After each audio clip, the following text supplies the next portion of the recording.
Art Linklatter, you have come to the Dallas Sports and Vacation Show, but for what particular reason have you come? Well, I'm the voice of a recreation community in Colorado called Pagosa that's just being built on a 26,000-acre tract in the southwest corner of Colorado near Durango. It's a beautiful plateau with virgin mountains and streams and lakes and golf courses and all the rest of it. And so I've come to the sports show to tell people that if they're going to buy property in the Colorado mountains, come to Pagosa. You have a little bit of a tan. Have you perhaps just come from Pagosa? I've just been to Pagosa, where I was filmed skiing and horseback riding and lots of other things. It's a beautiful, beautiful spring in Colorado. Early, very early, and very warm. In fact, the skiers are complaining because the snow is melting a month ahead of time. Art, did you learn to ski as an adult, or did you grow up as a child doing this? I learned to ski as a child of 50. Did you have any really funny experiences? Because I learned to ski as an adult, and I tell you, I had some funny, wild experiences. My major experiences were in my early efforts at Sun Valley, where within 1 week I held a record. I had the longest downhill sitz mark that had ever been taken. I took out 4 trees and a small ravine and cleared the slopes. The people who went by there said, an avalanche? I said, no, Linklatter. I've also learned a lot of wonderful things, and that is skiing is a great sport for the whole family, of all ages. Skiing is a growing sport, and anybody who wants to ski must know one very important thing, that after you get up in the morning and it's 8 below, and you put on 2 pair of underwear, stretch pants, warm-up pants, 3 sweaters, a parka, don't drink 4 cups of coffee before you go skiing. All the skiers in the audience are just knocked out because we've all been there, Art. We've all been there. At 8,000 feet alone on a slope is no time to be thinking of things you should have thought of before you drank the coffee. Right. And I'm sure you've had the experience when you've been maybe just really plowing around and having a terrible time getting down the hill, and some little 5-year-old toddler comes by and says, "Can I help you, lady?" Yes, it's a terrible thing. Or what's even more exasperating, in the early days, when I'd slip and I'd fall and I'd go down 30 or 40 feet on my back and I'd be lying there with snow in my ears and up my nose and wondering how stupid I looked, a woman would ski right over and stand right over me. She'd say, "You're Art Linklatter." I say, "Yes." She says, "Can I have your autograph?" Yeah.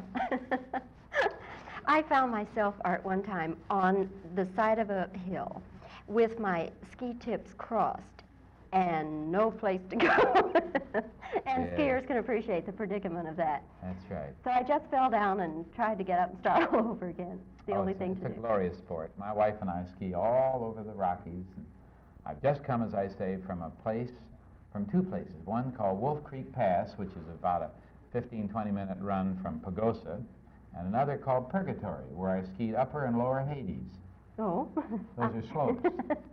Oh, we had a hell of a time. Hades of a time. What is your idea of the most marvelous vacation you've ever had?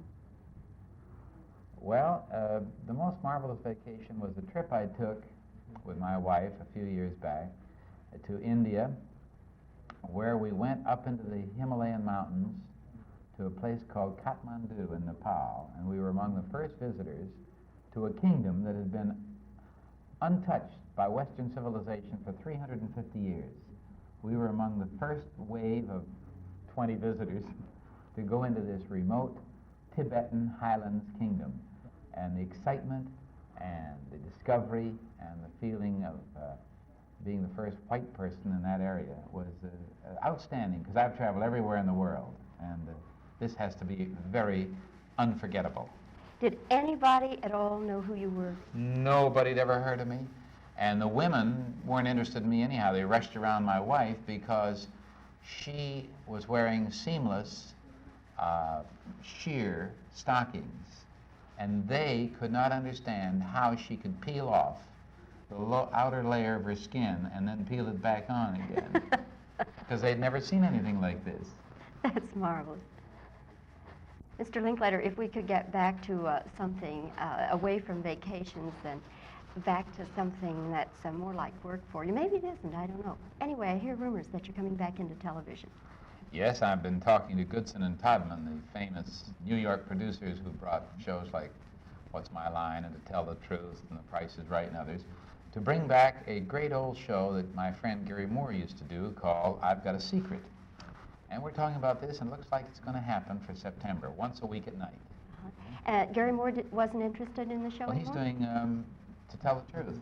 Oh, so that he would Yeah. not want to do both? And I was going to bring back People Are Funny, my great old show that ran on NBC for 19 years.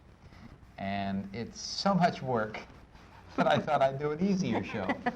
I've Got a Secret is just kind of a bright, gay, fun show, and I'd like to do that. I do so many serious things now, talking about drug abuse problems and the family and crime and other things in my speeches all over the country, that I don't want to just be typecast as a very serious person all the time. I'm an entertainer. I love to laugh as well as to admonish and to advise, and so I'll do that as a counterbalancing to my serious talks. Were you ever on that show as the guest? Yes, I was on it a number of times. In fact, one of the ways they persuaded me to bring it back was to run the film and let me see myself doing a stunt, and it was so much fun I thought, yeah, I'd like to do that. Art, we thank you so much for talking with us today. Best of luck with Pagosa in Colorado, and we look forward to having you back in Dallas-Fort Worth Thank real you soon. very much.